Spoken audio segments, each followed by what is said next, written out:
Hola, yo soy Gallardo María Paula y hoy en la clase de los martes del módulo de nefrología vamos a ver enfermedad renal crónica y generalidades de las terapias de reemplazo renal.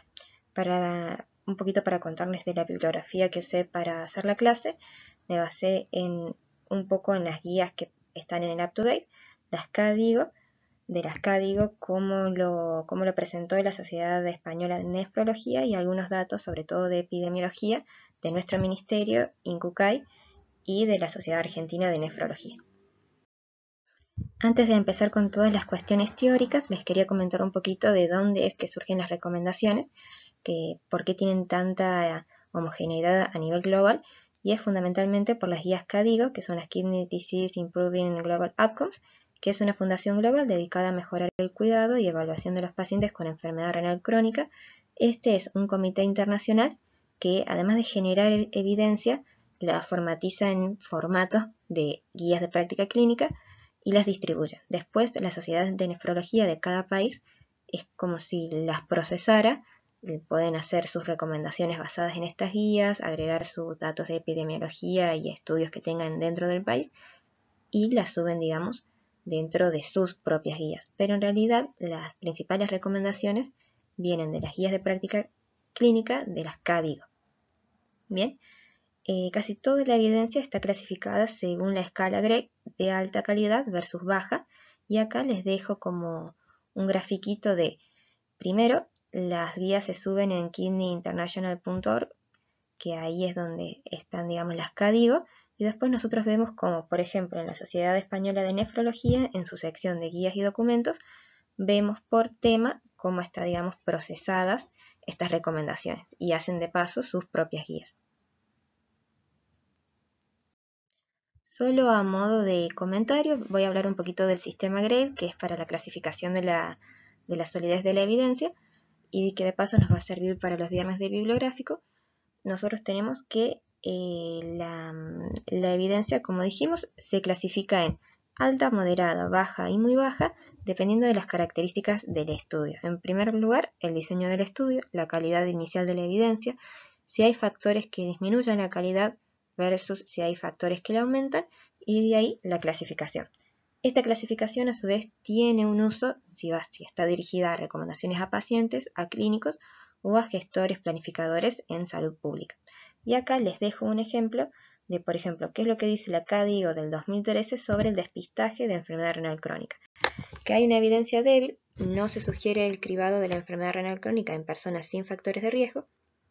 Aún así sigue siendo débil en los pacientes mayores de 50 años con factores de riesgo, que sería la edad, la hipertensión o diabetes. En ellos se sugiere determinar la presencia de enfermedad renal al menos en una ocasión e idealmente cada 3 a 5 años, que más adelante vamos a ver cómo se mide.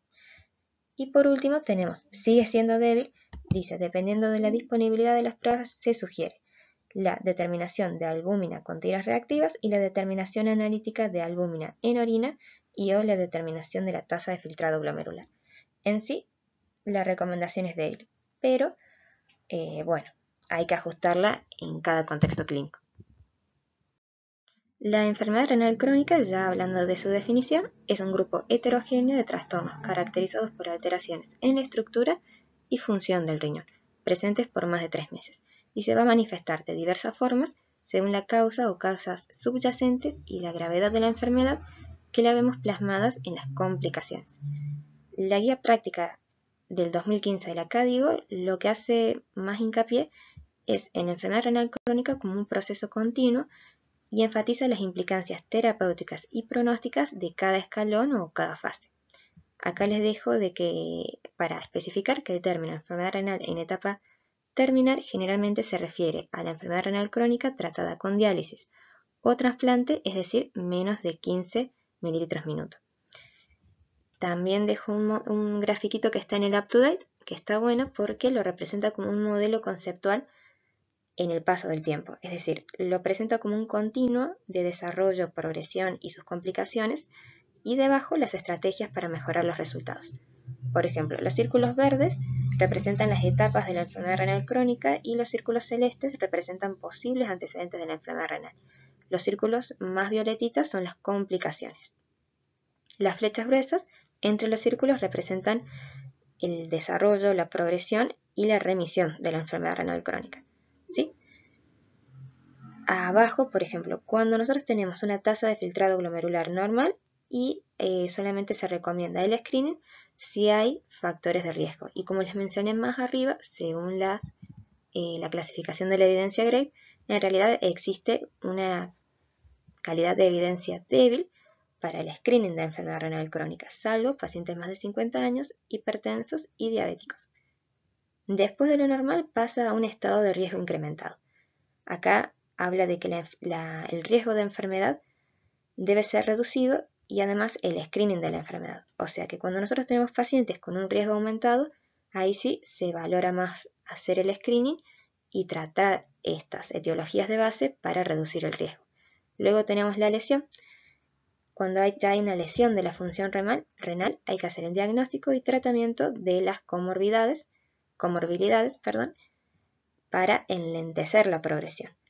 Pasamos al otro circulito verde, ya la tasa de filtrado está disminuida, por lo tanto por debajo de 60, y acá hay que ver, tratar las comorbilidades y las complicaciones presentes y acordarse que menos de 30 ya es un criterio de derivación al nefrólogo para ir planificando la estrategia de reemplazo renal. Pasamos al otro circulito verde, habla de un fallo renal. Bueno, acá como les dije ya debe haber un reemplazo de la función por diálisis o trasplante. Todas estas fases o circulitos llevan a la muerte y a las complicaciones. Y en esto quiero hacer hincapié que la enfermedad renal crónica es asintomática en sus primeras etapas y todos los síntomas van a aparecer en etapas posteriores en asociación con complicaciones. Hay que recordar que las más importantes son las hormonales y metabólicas, que generalmente se reconocen fácil, como la anemia y el hiperparatiroidismo. Acordarse siempre de que son pacientes con mayor riesgo de toxicidad sistémica por fármacos, tienen un riesgo cardiovascular global incrementado, ya que el paciente tenga enfermedad renal crónica los hace de alto riesgo, y en ello se hace prevención secundaria, acordarse.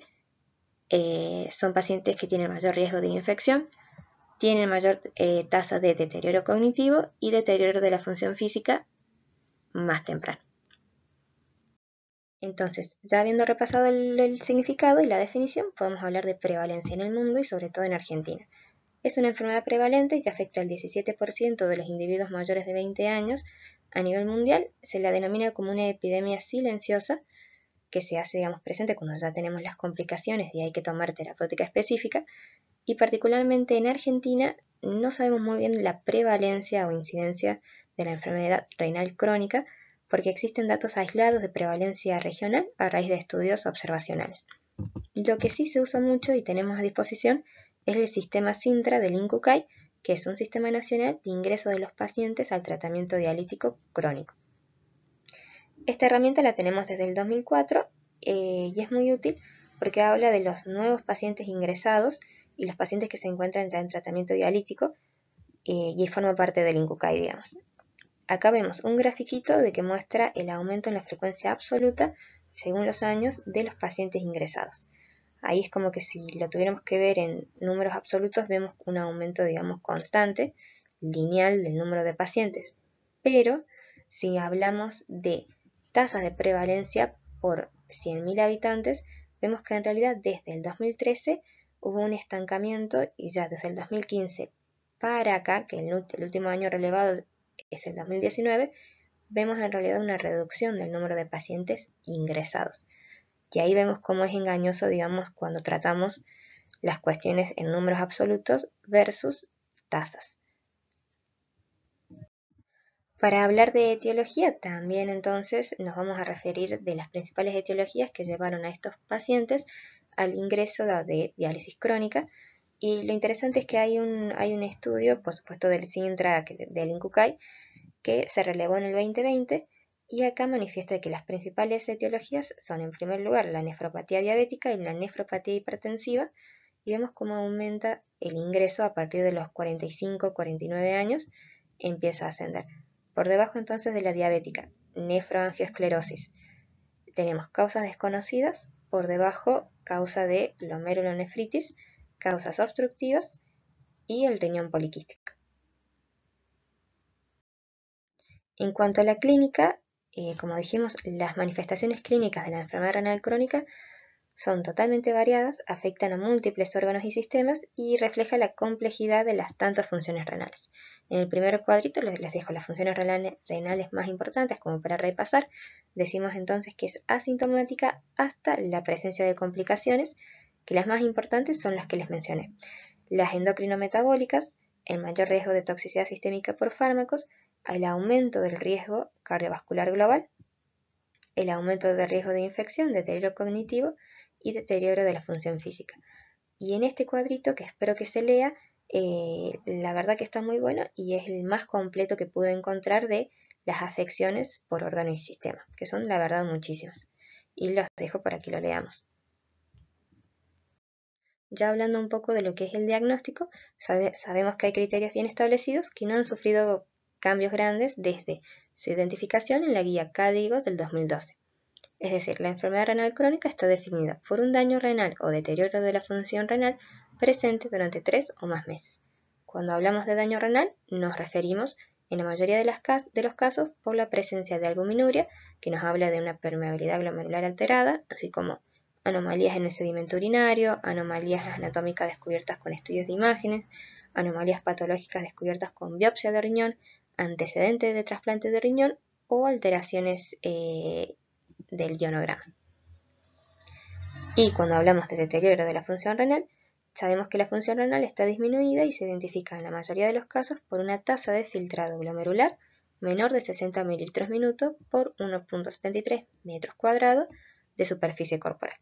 Hay muchas fórmulas con distintas ventajas y solamente a manera de comentario vamos a decir que la prueba de oro para la identificación o el cálculo de la tasa de filtrado es el aclaramiento sanguíneo de la inulina, que es un componente exógeno. Otro componente exógeno que también se puede utilizar es el iodo talamato, pero estos son caros, difíciles de realizar, y otros que pueden utilizar sustancias endógenas son la cistinina y la creatinina. Esa sería la prueba de oro. Ya luego ecuaciones que estiman la tasa de filtrado son la de Cockcroft-Gault, que esa tiene el problema de que sobreestima la función a veces hasta un 20%. Conocemos la MDRD, que puede ser la simplificada, la fórmula 4 o la 6. Este está bueno reconocer que es una ecuación que sale de un análisis retrospectivo que se hizo en un estudio que evaluaba la dieta en los pacientes con enfermedad renal crónica y diabetes. Enfermedad renal crónica y diabetes. Era más o menos un estudio de 1000 pacientes y bueno, eran todos con enfermedad renal crónica y una edad aparente entre 50 y 60 años. Por ende, nosotros tenemos que reconocer de que cuando se extrapola, digamos, la ecuación a la práctica clínica cotidiana, no está tan buena su utilización en personas sanas, jóvenes y con un filtrado glomerular que se supone más alto, porque la fórmula se extrajo de los datos de este tipo de pacientes, es decir, diabéticos y con enfermedad renal crónica, ya establecida. Otra que está buena conocer es la CKD-EPI, que es la que se utiliza, por ejemplo, en mujeres embarazadas o en personas que se están estudiando para la donación de riñones. Ellos donar un riñón, me refiero. Entonces, ¿cuáles van a ser los métodos diagnósticos que más comúnmente nos van a permitir llegar al diagnóstico de enfermedad renal crónica? La orina completa y su sedimento, una muestra aislada de orina para la relación proteinuria-creatininuria.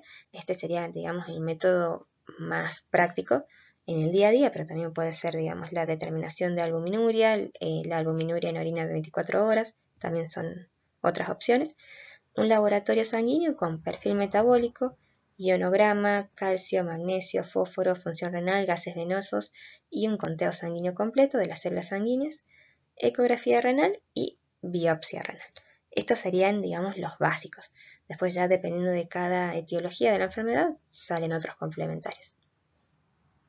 Está bueno, cuando hablamos de diagnóstico, preguntarnos cómo definir cronicidad en un paciente que vemos por primera vez, y esto es algo de que del internado me parece que a todos nos quedó muy presente, como el lema siempre nos decía que nos fijáramos en la historia clínica y ver si tenía cuál era su tasa de filtrado glomerular normal, cuál era su creatinina habitual, su urea habitual, si tenía algún examen de albuminuria o proteinuria, si tenía exámenes de sedimentos o tiras reactivas de orina antes, hallazgos de imágenes como reducción del volumen renal, reducción del grosor cortical o presencia de múltiples quistes, y además eso como punto inicial, y después obtener mediciones repetidas de estos complementarios dentro y más allá del punto de 3 meses.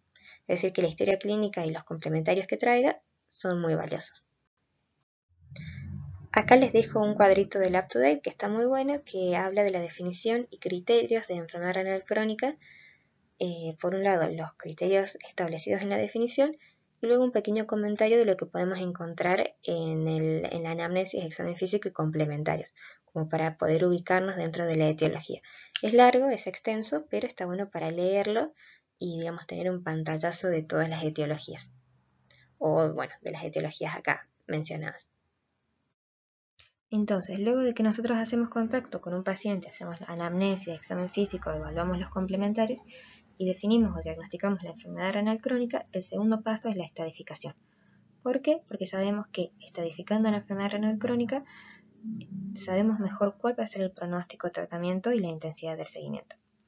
Esto está bien, digamos, recomendado en la CADIGO del 2016, y esta estadificación se basa, en primer lugar, en la causa de enfermedad, porque entonces podemos hacer una terapéutica más específica, podemos prevenir más lesiones, la progresión, y sabemos bien cuáles son los riesgos de complicaciones. En segundo paso, clasificar la tasa de filtrado glomerular en sus 6 categorías. ¿Por qué? Porque sabemos que hay una asociación continua entre menor tasa de filtrado y mayor riesgo de mortalidad y resultados renales adversos. Y por último, las 3 categorías de albuminuria. Esto es muy importante, es bastante nuevo y modifica lo que antes llamábamos microalbuminuria y macroalbuminuria. Ahora es la albuminuria reflejada en 3 estadios, A, B o C, que sería albuminuria levemente aumentada, moderadamente aumentada y severamente aumentada. ¿Por qué es importante la albuminuria? Porque se ha agregado a la estadificación debido al aumento gradual del riesgo de mortalidad, progresión de la enfermedad renal crónica y necesidad de terapia de reemplazo a niveles más altos de albuminuria, independientemente de la tasa de filtración que tenga el paciente. Y esto, ¿cómo lo vemos o cuándo surge? A raíz de un metaanálisis que evaluó cohortes de población general solamente con la relación albuminuria-creatininuria. Entonces, para explicar un poquito más de este cuadrito que está muy bueno, que ahí vemos en el título que dice riesgos relativos de complicaciones importantes de la enfermedad renal crónica en un metaanálisis continuo que, como les dije, evaluó población general, su tasa de filtrado y complicaciones adversas, o complicaciones o resultados adversos.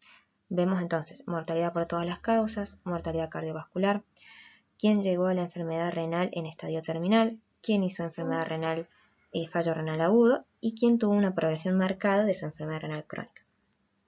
Ahora bien, en estas personas lo que se utilizó fue medir su tasa de filtrado glomerular y evaluar la albuminuria con una relación albuminuria-creatinina en orina o tira reactiva que tenía negativa, que era una albuminuria menos de 30 miligramos gramos, una cruz que era entre 30 y 299 y 2 cruces o más de 300 miligramos gramos.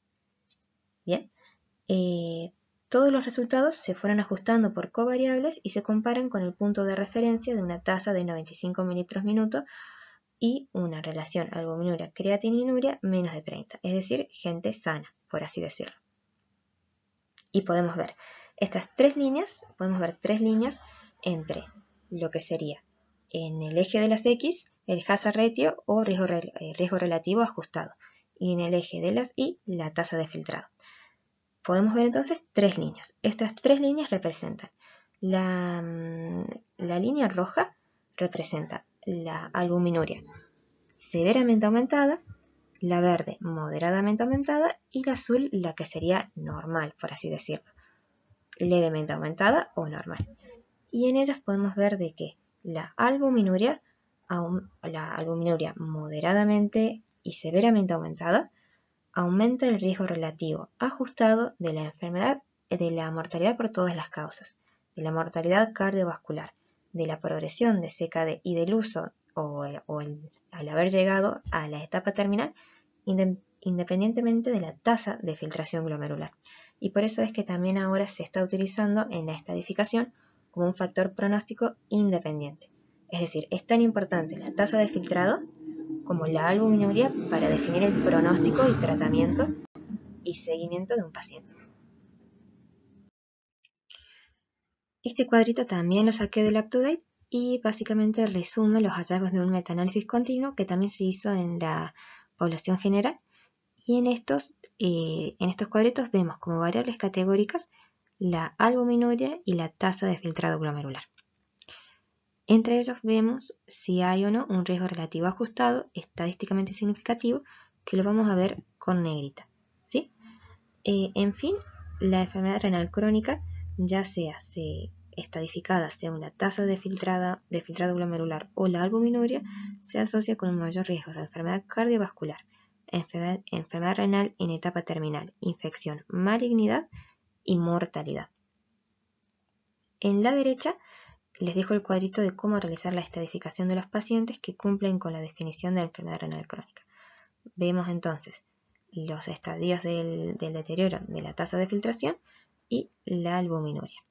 Sobre la base de esta estadificación, entonces, se puede construir un mapa de calor que divida a los pacientes con enfermedad renal crónica en 3 categorías de riesgo bastante amplias, pero serían moderado, alto y muy alto en función de la probabilidad de eventos adversos. Antes de seguir con la clase, que ya vamos a ver bien el tratamiento y generalidades de diálisis y de trasplante, es importante definir cuándo vamos a derivar al especialista, es decir, al nefrólogo, a uno de nuestros pacientes que tenga enfermedad renal crónica. En primer lugar, se recomienda la derivación de todos aquellos que tengan una tasa de filtrado menor de 30. ¿Por qué? Porque ya el nefrólogo junto con el paciente tienen que empezar a debatir cuál puede ser la posibilidad o estrategia de reemplazo de la función renal más apropiada. Y además les dejo este cuadrito amarillo en donde si los pacientes cumplen con uno más de los siguientes criterios, deberían ser derivados a un nefrólogo u otro médico capacitado para el manejo de los pacientes con enfermedad renal crónica. ¿Qué sería?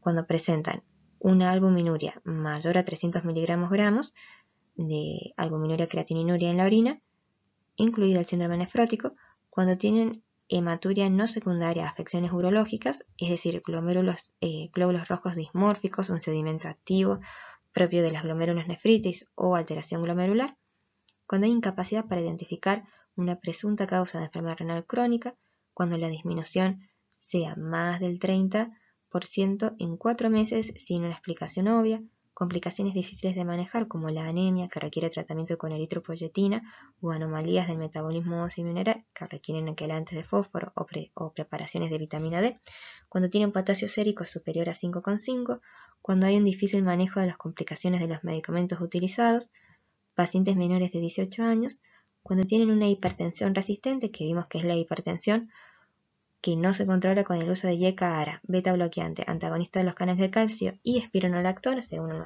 estudios que vimos en los bibliográficos anteriores, cuando hay una nefrolitiasis recurrente o extensa y enfermedad renal hereditaria confirmada o presunta.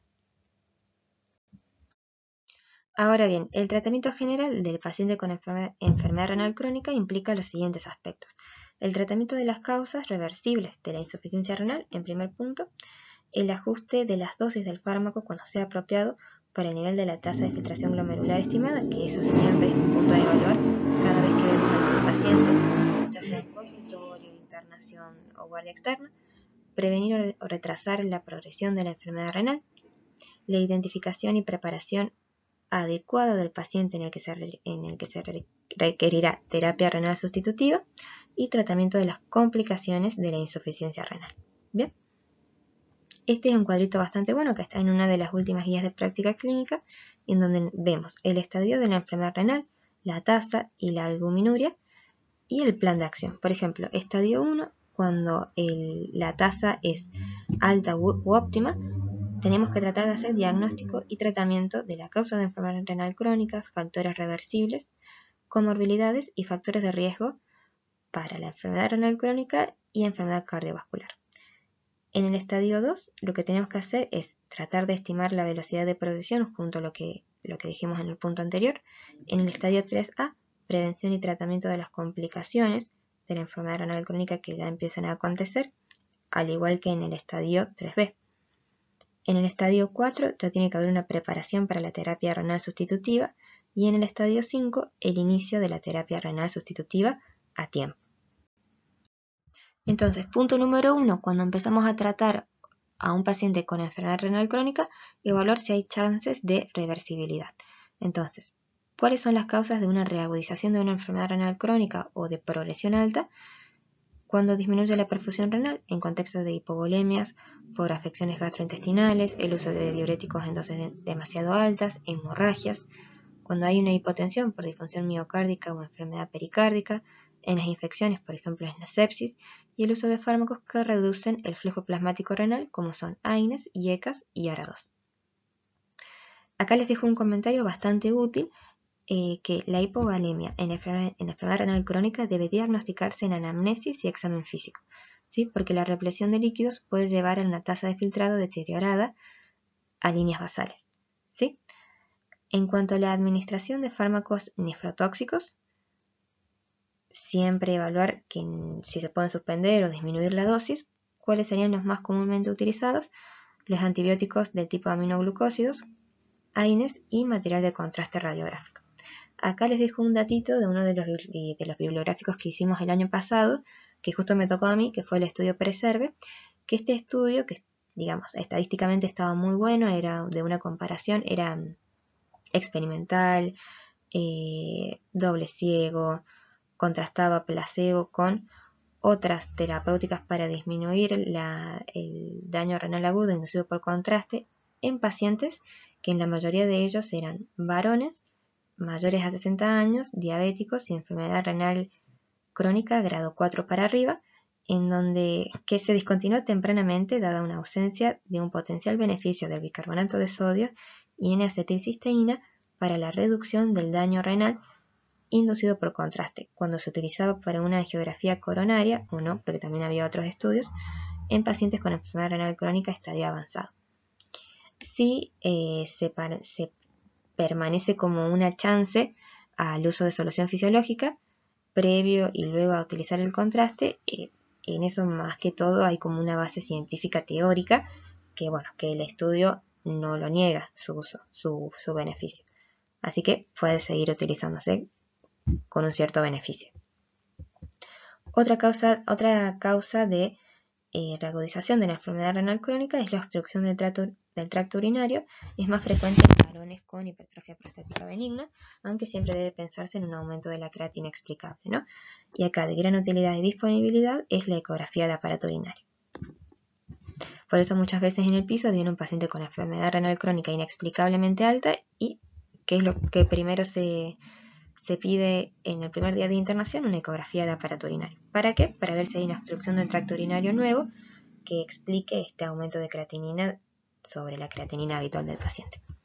Control de la presión arterial es otra causa de reversibilidad. La mayoría de los pacientes con enfermedad renal crónica padecen hipertensión y un estado hipervolémico. Sería acá. ¿Por qué es tan importante el control de la PA y a veces intensivo? Porque disminuye las tasas de proteinuria, por lo tanto se relaciona con mejoría del pronóstico y disminución de los eventos adversos. Se vio que los pacientes con enfermedad renal crónica, los grados más altos de excreción de proteínas urinarias se asocian con una disminución más rápida de la tasa de filtrado, independientemente de la causa primaria de enfermedad renal y la tasa de filtrado inicial.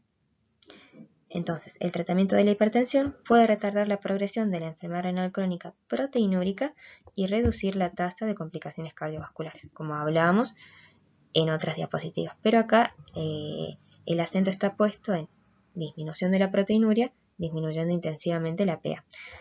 Hay algunos antihipertensivos preferidos que son, por ejemplo, el uso de IECA y ARA2 en pacientes con nefropatía diabética, proteinuria e hipertensión, las tiazidas en estados hipervolémicos y la adición de un diurético de asa en edemas refractarios, siempre que el paciente no desarrolle síntomas. Los efectos secundarios o eventos adversos como el resultado del régimen de tratamiento, ya sea por la utilización de IECA, ARA2, tiazidas o furosemida, no es necesario reducir o retirar los medicamentos antihipertensivos. Y por último, De nuevo repetimos, pero para que nos quede, el tratamiento intensivo de la hipertensión ha demostrado mayor beneficio en la enfermedad renal crónica proteinúrica, especialmente un beneficio para ralentizar la tasa de progresión y reducir la tasa de complicaciones cardiovasculares y renales. Entonces, luego de que conocemos a nuestro paciente, a quien le hacemos diagnóstico de enfermedad renal crónica, estadificamos y tenemos noción de cuál va a ser su pronóstico, la terapéutica más indicada y la intensidad del seguimiento, tenemos que ver en punto número 1, como vimos en la diapositiva anterior, ver si tiene una reagudización de su enfermedad renal crónica y un deterioro sobre su basal. ¿Cómo? Con esas cuestiones que hay que pensar que les dije, si está hipovolémico, si está cursando una infección, alguna obstrucción del tracto urinario, si está utilizando un fármaco nefrotóxico o no ajustado. Y acá, en esta diapositiva, nos centramos, punto número 2, en la disminución de la tasa de progresión. ¿Cómo podemos disminuir la tasa de progresión de un paciente con enfermedad renal crónica? Mediante el tratamiento de la causa subyacente y medidas generales que las vemos en este cuadrito azul, que sería el uso del IECA o ARA2 para el tratamiento de la proteinuria en la enfermedad renal crónica proteinúrica, ¿sí? Que nos sirve tanto para disminuir la proteinuria entonces como para el control de la hipertensión, ¿sí? Acá el objetivo es una presión arterial menos de 130/80 si la albuminuria es mayor a 30 o menos de 140/90 si la albuminuria es menor a 30. Bien, esa como concepto.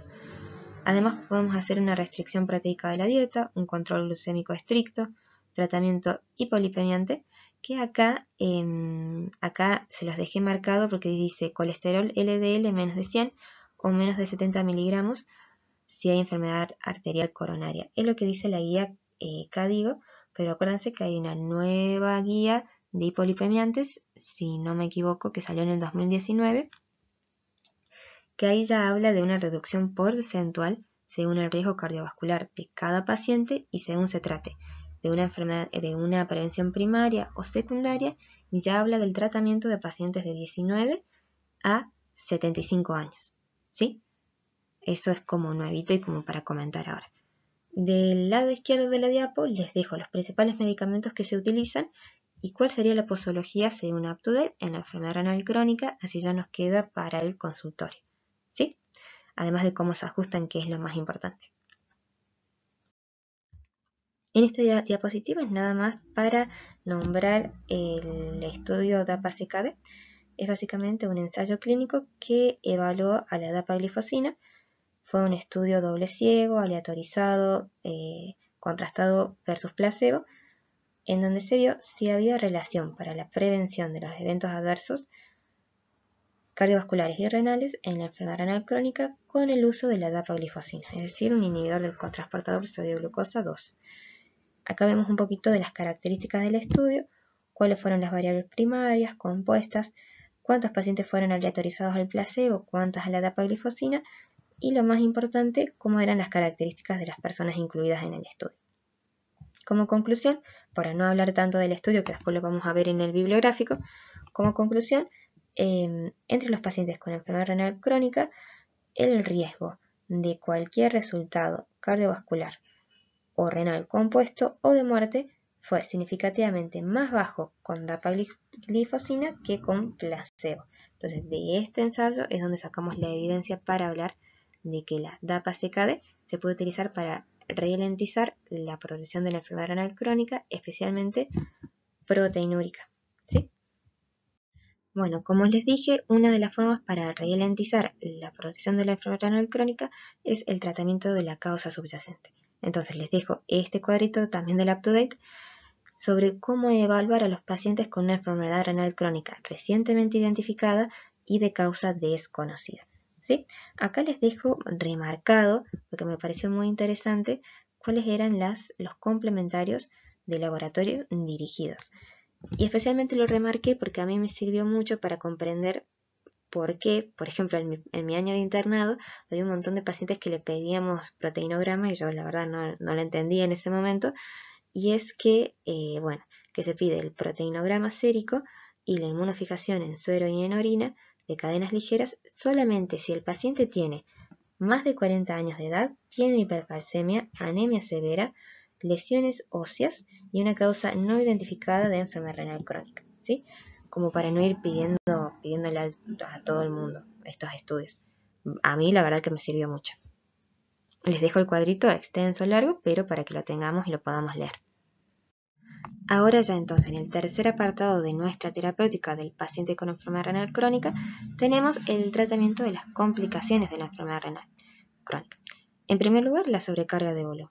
¿Cuáles son las medidas que tienen evidencia para disminuir la sobrecarga de volumen? La dieta baja en sodio, que es la que tiene menos de 2 gramos día, a menos que esté contraindicado, y el uso de los diuréticos de asa. Saqué este cuadrito del UpToDate porque me pareció muy bueno cómo compara la dosis inicial oral o intravenosa de los diferentes diuréticos de asa en estas condiciones clínicas, ya sea insuficiencia cardíaca, ascitis cirrótica, síndrome nefrótico, enfermedad renal crónica, la que nos interesa, y lesión renal aguda. ¿Cuáles son las dosis máximas eficaces? Que son las que por encima de estas no va a haber un aumento de la diuresis. ¿Y cuáles son las dosis diarias máximas recomendadas?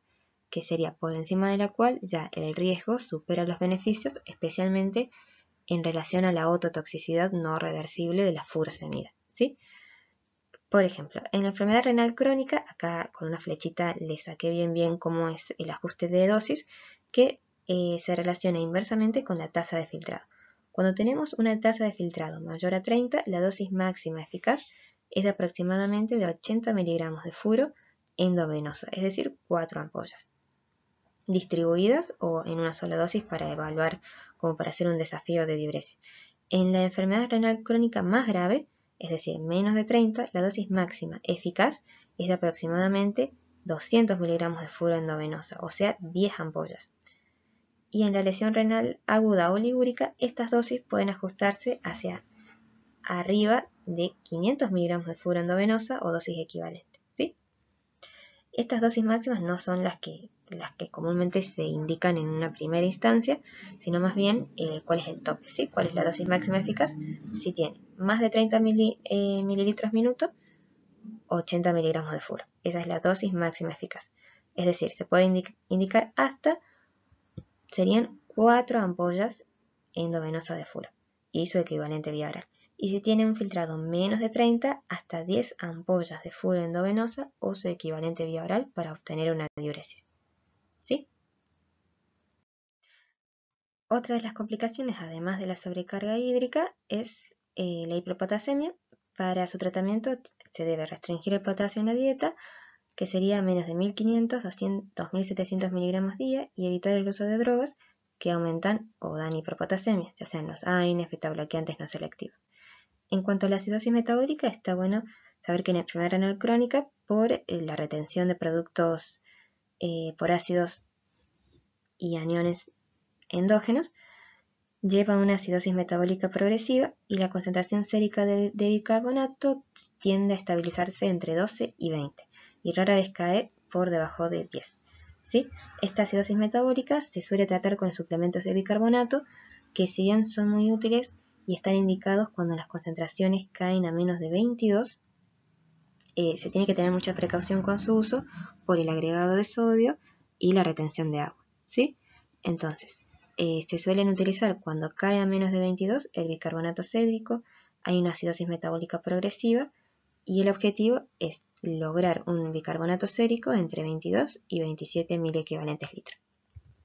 En cuanto a los trastornos minerales y óseos, tiene que haber una restricción de fosfato en la dieta, uso de quelantes de fosfato orales y administración de calcitrol, que son los análogos de la vitamina D, para suprimir directamente la secreción de PTH. ¿Por qué? Porque cuando la PTH está muy aumentada, menor secreción de PTH, menor desarrollo de hiperparatiroidismo secundario y menos osteitis fibrosa, ¿sí?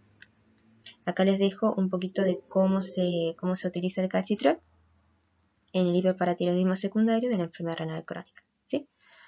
Y en cuanto a la anemia, siempre la anemia en un paciente con enfermedad renal crónica requiere una evaluación completa porque pueden tener otras causas de anemia y no quedarnos simplemente que es por el déficit de eritropoyetina, ¿sí? Cuando el nivel de hemoglobina es menor a 10, siempre que la saturación de transferrina sea mayor a 25% y la ferritina mayor a 200 nanogramos mililitros, es que podemos hablar de una anemia por enfermedades crónicas, probablemente atribuida a la enfermedad renal crónica, ¿sí? Lo que se utiliza entonces es la eritropoyetina.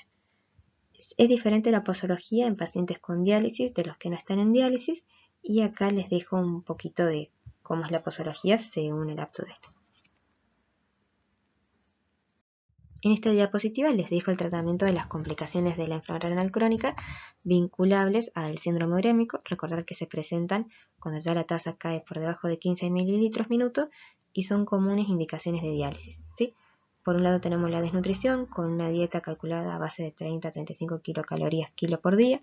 El sangrado urémico, que se debe por una disfunción plaquetaria, siempre se debe corregir si hay sangrado activo o el paciente se va a someter a un procedimiento quirúrgico invasivo como una biopsia renal. En cuanto a esto, es común ver en el Hospital Ferreira cuando la doc Angelina indica la desmopresina en los pacientes que tienen una urea muy alta, enfermedad renal crónica, ya con una tasa filtrada menos de 15, y se tienen que someter a una biopsia renal. Otros tratamientos son la corrección de la anemia, crioprecipitados, estrógenos y el comienzo de la diálisis. En cuanto a la pericarditis, cuando hay que sospechar pericarditis y no olvidarse de cuando un paciente con enfermedad renal crónica avanzada terminal se presenta con fiebre, dolor torácico pleurítico, roce pericárdico, y en el electro no tiene el supra-ST típico de la isquemia miocárdica, sino más bien es cóncavo, y hay unas alteraciones no específicas de la onda T. En estos pacientes, su principal tratamiento es la diálisis, salvo una inestabilidad hemodinámica por taponamiento cardíaco o un compromiso circulatorio muy alto, y vemos que la respuesta suele ser rápida. En cuanto a la neuropatía urémica, en el sistema nervioso central nos da encefalopatía, convulsiones, coma, y en el sistema nervioso periférico, polineuropatía y mononeuropatía, síndrome de piernas inquietas, ardor de pies, que se utiliza en estos pacientes, el inicio de diálisis y el mejoramiento de la hemoglobina, porque vemos que en específico la polineuropatía, síndrome de piernas inquietas y el ardor de pies, que a veces se interpreta como fascitis plantar, mejoran cuando mejora la hemoglobina. En cuanto a la disfunción tiroidea, siempre hay que hacer este screening de hipotiroidismo en estos pacientes con examen físico y las pruebas habituales, por ejemplo, una TSH, ¿sí? Si nos da positivo, a veces se puede dosar de 3 libras total para tener, digamos, un mejor parámetro. Y en cuanto a la vacunación, que es muy importante en estos pacientes, recordar que la antigripal se indica desde el estadio 1 de la enfermedad renal crónica. La antihepatitis B, que siempre es en el esquema de 036, y el dosaje de la anti-HBs para decir que están inmunizados tiene que ser mayor a 10, se hace junto con la del antineumococo desde los grados 4 y 5. ¿Cómo se hace la vacunación del antineumococo? Primero una Prevenar 13, luego de 8 semanas la Pneumo 23 y se revacuna cada 5 a 10 años con la Pneumo 23.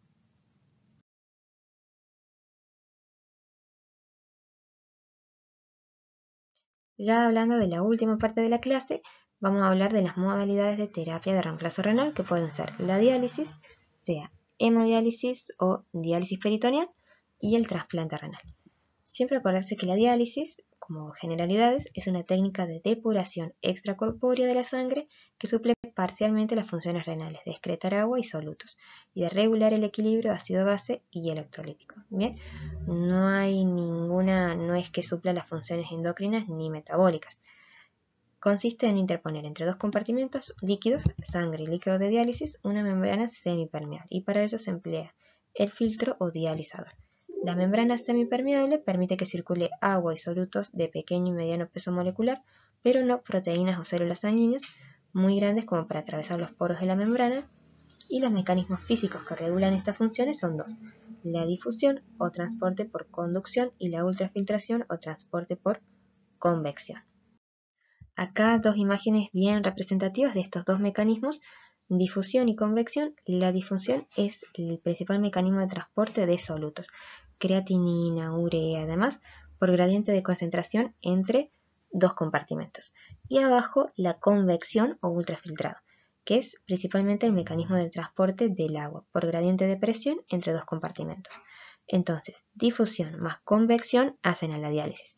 Si bien en algunas sesiones de diálisis, especialmente en agudo, dependiendo del tiempo que hay para dializar y dependiendo de la resistencia hemodinámica del paciente, a veces se prefiere solamente horas de difusión, entonces se filtran solutos y no ultrafiltrado, que es cuando se saca agua y se disminuye el estado hipervolémico. Por eso es que a veces cuando vemos las notas de nefrología vemos sesión de hemodiálisis para clearance, que sería sacar los solutos por difusión, y en otras clearance y UF, que sería el ultrafiltrado del agua, básicamente. Y acá vemos en la derecha 4 partes básicas de una hemodiálisis, que sería el dializador, la bomba, sangre y el acceso. Dializador, recordemos que es el riñón artificial que filtra la sangre cuando ingresa a la máquina de hemodiálisis. Es básicamente lo que está dentro de la máquina y son esos tubitos que vemos en la parte inferior. La bomba, que transporta la sangre desde el riñón artificial hasta el acceso, que vemos acá ese circulito arriba de la mano. La sangre, que durante el tratamiento solo hay 250 mililitros de sangre entre los tubos y el dializador. No es tanto como pensábamos, realmente. Y en cuanto a los accesos, hay 4 tipos: injerto, fístula, catéter o dispositivo subcutáneo. Para charlar un poquito más de cuáles son los accesos vasculares para la hemodiálisis ya de mantenimiento o hemodiálisis crónica, que son fundamentalmente 3: las fístulas arteriovenosas, los injertos arteriovenosos y los catéteres venosos tunelizados, que nosotros le decimos catéter Quinton. En cuanto a la fístula, es la forma preferida de acceso porque tiene tasas de permeabilidad más altas que los injertos y los catéteres y tiene menor tasa de complicación, ya sea trombosis o infección. Las desventajas más grande es que la tienen que poner un cirujano cardiovascular y requieren 3 meses de maduración.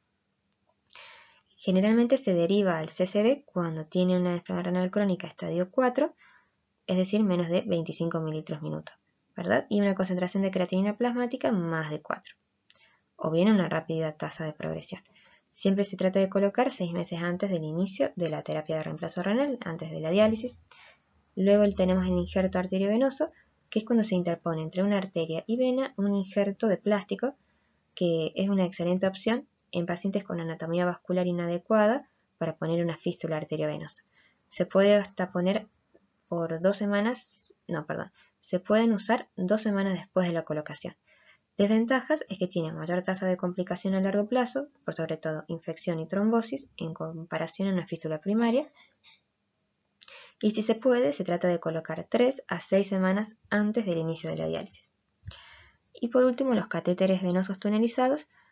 Estos se pueden utilizar inmediatamente después de la colocación y se coloca típicamente en vena yugular interna derecha, o bien también se puede poner en femoral o subclavio. Siempre hay que recordar que los temporarios son en las venas yugulares o femorales, particularmente derechas, y los permanentes se pueden utilizar, por lo general se utilizan accesos yugulares o subclavios.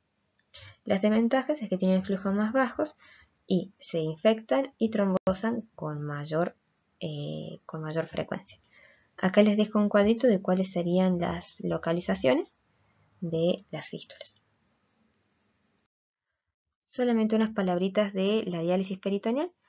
En este tipo de diálisis, la membrana porosa que se utiliza es el mismo peritoneo y se distinguen 2 modalidades: la que es manual o diálisis peritoneal continua ambulatoria o la que es automatizada, DP automática. ¿Bien? ¿Cuáles son las indicaciones de una diálisis peritoneal?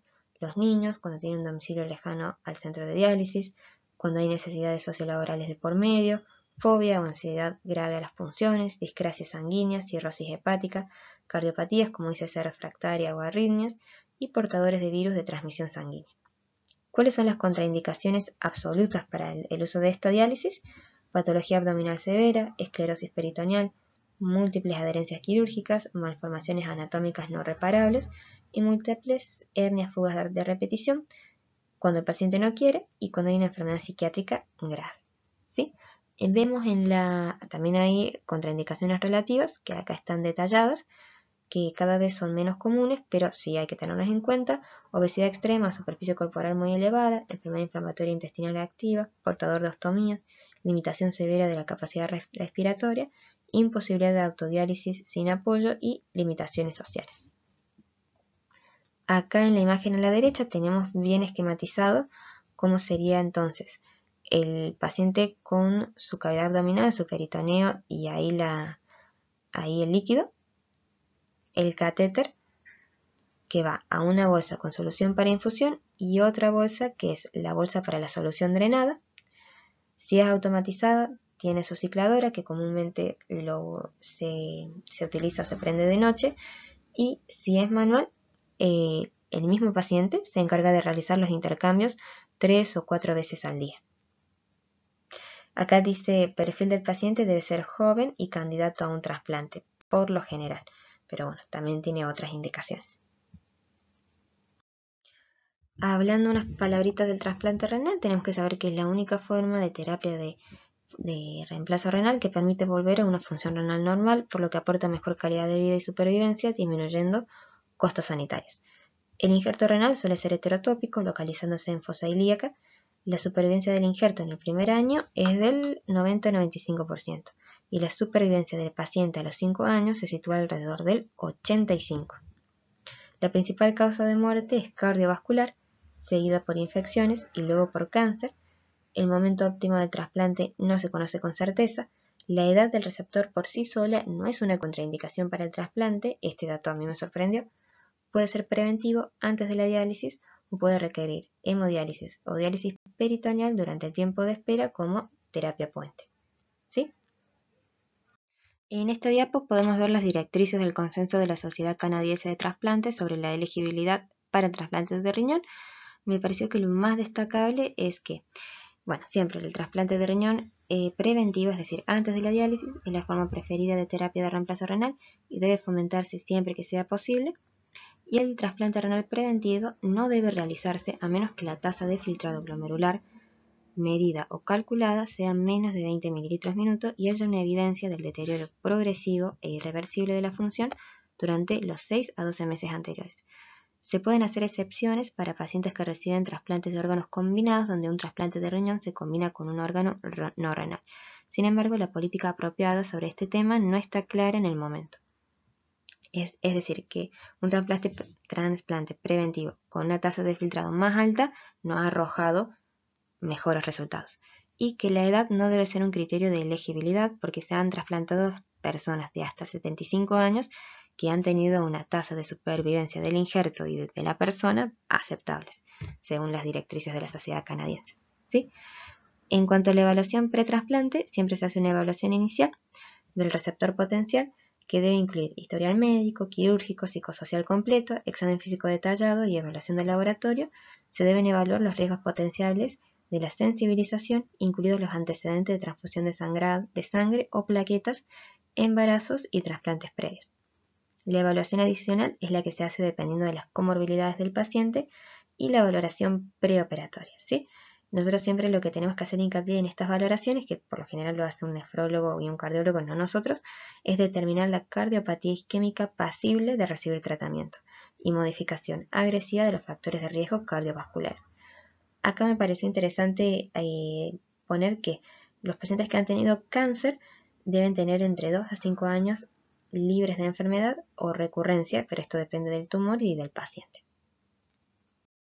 ¿Cuáles sí son contraindicaciones absolutas para el trasplante? Infecciones activas, malignidad activa, el abuso de sustancias activo, insuficiencia renal reversible, enfermedad psiquiátrica incontrolada, incumplimiento documentado del tratamiento activo y continuo y una esperanza de vida significativamente reducida. En algunos trabajos hablan de cuando es menor a 1 año de vida. En cuanto a las complicaciones más frecuentes son la necrosis tubular aguda en el POP inmediato, el rechazo hiperagudo que acontece en las primeras 24 horas, recordar que se debe a la activación del complemento por anticuerpos preformados, IgG o anticuerpos IgM, el rechazo agudo que acontece en las primeras 12 semanas, que está mediado por anticuerpos o por reacción linfocitaria directa, y la obstrucción del tracto urinario también es una complicación, fuga urinaria, la trombosis vascular, la hipovolemia, la toxicidad por fármacos, las infecciones. El mayor riesgo está entre los primeros 6 meses por virus. Tenemos el CMV, virus BK, herpes simple, Epstein-Barr, los adenovirus. Entre las bacterias tenemos enterobacterias que producen las ITU, neumococo, Pneumocystis jirovese, legionela y cocos gram positivos, también hongos. Y entre las neoplasias más comunes son las cutáneas y los linfomas, sarcoma de Kaposi, cáncer de pulmón y cáncer de mama. Esos, chicos, serían las principales cosas a tener en cuenta para el estudio del paciente con enfermedad renal crónica. Un poco de la bibliografía ya la comenté en la primera diapositiva y muchas gracias.